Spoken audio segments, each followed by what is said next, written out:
So with the goal in mind of looking to get down to that 2-minute mark for your next race, there's a few things that we'll focus on, and they might seem sort of simple, but with these changes, there's a really good good chance of being able to get down to that mark in your next race there. And look, changes take time to change the habits and so on, and the best way to do it is I'll give you a bit of a drill progression, some drills to do as part of your warm-up every time that you swim, and that's the best way to change the habits that you've currently got. So I normally like to focus on 2 things at a time, sometimes 3. I reckon, look, we'll probably focus on 3 here because they all sort of work together, and I think they'll all work very, very well. So the in terms of the alignment with the stroke, so where's the hand entering and reaching forwards to? You do a really good job of entering in line with your shoulders and extending forwards there. So that part of the stroke is really, really good. The things that I want to focus on right now, I think will help you increase your stroke rate a little bit, keep a good rhythm and momentum in your stroke, and we'll also look at the catch and the pull here. So if we have a look at the overall sort of rhythm of the stroke, you'll see that there's quite a bit of a pause out the front with both hands. So you'll see, especially that right hand, it's out in front and doesn't move for probably 1.5 seconds each time. And swimming's all about, a big part of it is rhythm. And so in this reach phase, when the hand is out in front, we want to try and avoid stopping completely with the hand. Reason being, if the hand does stop moving entirely, then you end up decelerating and slowing down, and it takes a bit more effort and energy to keep it going or to get back up to speed. And you'll see that the hand pauses for quite a while in that position there. If you have a look at someone like Dan Smith here, or even, I'll look at these swimmers here, you'll see that the hand should slow down a bit out in front, but we never want to stop completely with it. So always keep the lead hand in motion is a good way to think of it. Always keep the lead hand in motion. So I think one of the reasons why there's quite a bit of a pause out the front is because the hand out the back is pushing back a very long way to full extension. So right there, you'll notice that the arm is completely extended out the back. It's pushed back as far as it can go because we see that the arm is straight there. And that's further than what you actually need to do. What we want to aim for on the exit is to not push back all the way, but to still, you can kind of see it there, but to still have a bit of room out the back. So when we exit, there should be a bit of a bend in the elbow and exiting just near the upper thigh. If you do push back so far that the arm's straight, then it's really common to have the hand and the arm get a bit stuck in order to get back over the top. Whereas if you've still got this bend in the arm, it's a little bit of a bend in the arm there, and you're exiting slightly earlier, then it's much easier just to keep it going. But you'll see that both hands push back all the way, and that one does as well. So what we'll need to do there is shorten the stroke out the back, make it feel quite a bit shorter in order to exit about here where my mouse is, instead of here towards the knee. And that should then just help keep the momentum up. It'll help get rid of some of that pause out the front, and that will help with the overall sort of timing and momentum of the stroke. So in terms of, all right, we know what we want to change there. How do we go about it? Well, there's a drill that's called shallow exit drill. And what I'd recommend is doing 450s of 25 shallow exit drill and 25 swim. And you can do this with fins on.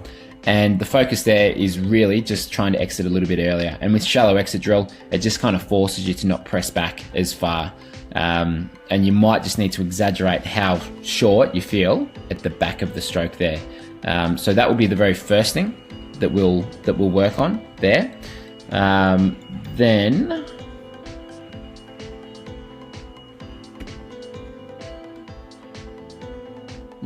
Then the next one that we'll work on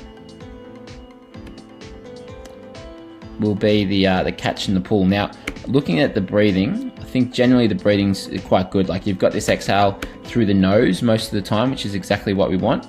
Now, if you feel, depends on what's comfortable. There's nothing wrong with breathing every second stroke if that feels more comfortable. If every 4 is more comfortable, then that's all right. But when you're racing, you'll probably want to go to every second stroke or every third stroke, because if you're breathing every 4, then you're probably not getting enough air in to be able to sustain a good output or a sort of good level of exertion there. So just make sure that when you are really pushing it or you're at race pace, you're probably better off breathing every second or third stroke. You might be breathing out of your mouth there too much, so just check. It's hard to see, but generally what we want to do is have this light exhale through the nose when the face is in the water.